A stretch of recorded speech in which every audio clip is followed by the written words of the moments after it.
ఒకానొకప్పుడు రాయలసీమ ప్రాంతంలోని అడవుల మధ్యన ఒక చిన్న గ్రామం ఉండేది. ఆ గ్రామానికి దగ్గరలోనే ఒక రహస్యమైన సరస్సు ఉండేది. దానికి సర్పాల సముద్రం అని పేరు. ఆ సరస్సు నీటిలో ప్రతిరోజు రాత్రి అనేక తారలు మెరుస్తూ ప్రకాశించేవి. గ్రామస్తులంతా దీన్ని ఒక మాయాజాలం అనుకుని భయపడేవారు. కానీ శ్యామ్ అనే యువకుడు మాత్రం నీళ్ల లోపల ఏదో రహస్యం ఉందని నమ్మాడు. సాహసంతో సరస్సు లోపలికి వెళ్ళి రాత్రిపూట నీటిలో దిగి లోతుగా ఈదిపోయాడు. అక్కడ అతను ఒక అద్భుతమైన దృశ్యాన్ని చూశాడు.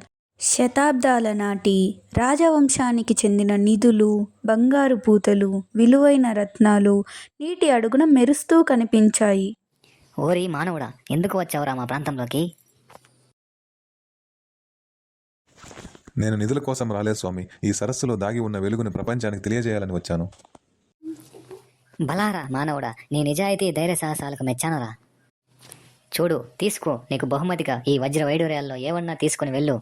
అంతేకాకుండా గ్రామస్తులకు ఈ సముద్రం భయంకరం కాదని తెలియజేయి. సరే స్వామి, తప్పకుండా తెలియజేస్తాను. శ్యామ్ కొంత నిధిని తీసుకొని ఊరికి వెళతాడు. శ్యామ్ తిరిగి వచ్చి గ్రామంలో ఉన్న వారందరికీ నిజం చెప్తాడు. అప్పటి నుండి సర్పాల సముద్రం భయంకరం కాదని ఊర్లో ప్రజలందరూ నమ్మారు. సర్పాల సముద్రం పుణ్యస్థలమని శ్యామ్ అందరికీ చెప్పాడు.